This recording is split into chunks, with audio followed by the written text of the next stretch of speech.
తెలంగాణలోని ప్రసిద్ధ పుణ్యక్షేత్రమైనటువంటి వేములవాడ శ్రీ రాజరాజేశ్వర స్వామి ఆలయంలో బదిలీలకు సంబంధించి అయితే కొంత చర్చ అయితే ప్రారంభమైంది. ఈ గతంలోంచి ఒకే చోటైతే వీరైతే స్థానభ్రంశం లేకుండా ఒకే చోట అయితే పని చేస్తున్నట్లయితే కొంత చర్చించుకుంటున్న పరిస్థితి అయితే వేములవాడలో అయితే నెలకొంది. ఇటు వేములవాడ కావచ్చు, అంతేకాకుండా కొండగట్టు ఆంజనేయ స్వామితో పాటు భద్రాచల రామాలయం, అంతేకాకుండా బాసర సరస్వతి ఆలయంతో పాటు సికింద్రాబాద్ గణపతి ఆలయం సంబంధించి అయితే ఈ మధ్య కాలంలో దేవాదాయ శాఖ మంత్రి కొండా సురేఖ ఆలయ అధికారులతో అయితే చర్చించడం జరిగింది. ఈ బదిలీలకు సంబంధించి, అంతేకాకుండా వచ్చిన భక్తులకు సంబంధించి ఎటువంటి ఇబ్బందులు కలగకుండా చూడాలని అయితే ఆదేశాలు అయితే జారీ చేయడం జరిగింది. దీని తర్వాత కొంత మొన్నటి వరకు అయితే కొంత ఎలక్షన్ కోడ్ వల్ల అయితే ఆ బదిలీలకు కొంత ఆలస్యం అయితే అయింది. ప్రస్తుతం దీనికి సంబంధించి అయితే ఎన్నికల కోడ్ ముగిసిన తర్వాత అయితే ఆ బదిలీలు జరుగుతాయని చర్చ జరగడం పట్ల కొంతమంది అయితే ఇప్పటికే పైరవీదారులను అయితే ఆశ్రయిస్తున్నట్లయితే కొంత సమాచారం అయితే అందుతుంది. కొంతమంది అయితే ఇక్కడే ఉద్యోగం పొంది ఇక్కడే పదవి విరమణ సైతం పొందినట్లు అయితే కొంతమంది అయితే చర్చించుకుంటున్నారు. దీనికి సంబంధించి వారైతే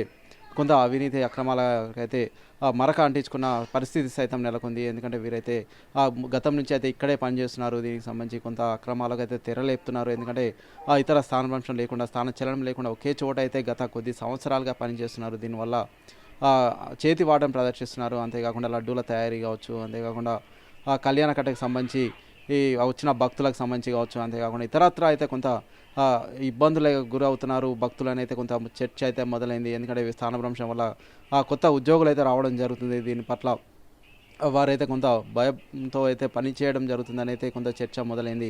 ప్రస్తుతం అయితే ఆలయ ఈవో దీనికి సంబంధించి అయితే ఎటువంటి ఆదేశాలు అయితే రాలేదు. వచ్చిన తర్వాత అఫీషియల్గా అయితే మేమైతే అనౌన్స్ చేస్తామని అయితే చెప్పడం జరిగింది. ఏదైనప్పటికైతే ఆలయ ఉద్యోగుల్లో అయితే కొంత చర్చ మొదలైంది. అంతేకాకుండా కొంత నకిలీ సర్టిఫికెట్లకు సంబంధించి అయితే ఆలయ అధికారి ఒకరైతే పదోన్నతి పొందారనేది అయితే మరో చర్చ సైతం ప్రారంభమైంది. దీనికి సంబంధించి పలుసార్లు దేవాదాయ శాఖకు సైతం కొంతమంది ఉద్యోగులు అయితే కంప్లైంట్ ఇచ్చినప్పటికీ సైతం వారిపైన ఇలాంటి చర్యలు అయితే తీసుకోలేదని అయితే చర్చ బలంగా వినిపిస్తుంది. ఇటు రాజరాజేశ్వర స్వామి ఆలయంలో దక్షిణ కాశీగా అయితే పిలువబడుతుంది. ఇక్కడికైతే రాష్ట్ర నలుమూలల నుంచి అయితే భక్తులు వస్తుంటారు. ఇక్కడ నుంచి ఇతర రాష్ట్రాల నుంచి సైతం భక్తులు అయితే పెద్ద ఎత్తున స్వామి దర్శనానికి అయితే వస్తుంటారు. ఇక్కడికి వచ్చిన భక్తులు అయితే కొంత అసహనం సైతం వ్యక్తం చేస్తున్నారు. ఎందుకంటే ఇతరత్ర ఆలయాలకు వెళ్ళినప్పుడు అయితే మాకు ఇలాంటి అనుభూతులు అయితే జరగట్లేదు. రాజరాజేశ్వర స్వామి ఆలయంలో కొంత ఇబ్బందులు అయితే మాకు ఎదురవుతున్నాయని అయితే చెప్పడం జరుగుతుంది. ఇప్పుడు దీనికి సంబంధించి అయితే బదిలీలకు సంబంధించి కావచ్చు, అంతేకాకుండా నకిలీ ధృవపత్రాలు సమర్పించి పదోన్నతులు పొందిన అధికారులకు సంబంధించి కావచ్చు, ప్రస్తుతం అయితే జోరుగా చర్చ అయితే వినిపిస్తుంది. వీరిని అయితే తప్పిస్తారు అని అయితే కొంత చర్చ మొదలైంది. అంతేకాకుండా విజిలెన్స్ అధికారులు సైతం గతంలో అయితే ఆలయ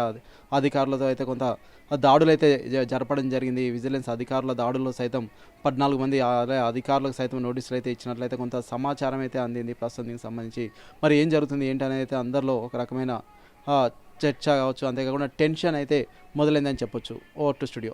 మరిన్ని వీడియోస్ కోసం ఛానల్ ని సబ్స్క్రైబ్ చేయండి. లేటెస్ట్ అప్డేట్స్ కోసం వాట్సాప్ ఛానల్ ని ఫాలో చేయండి. అండ్ లింక్ డిస్క్రిప్షన్ లో ఉంది.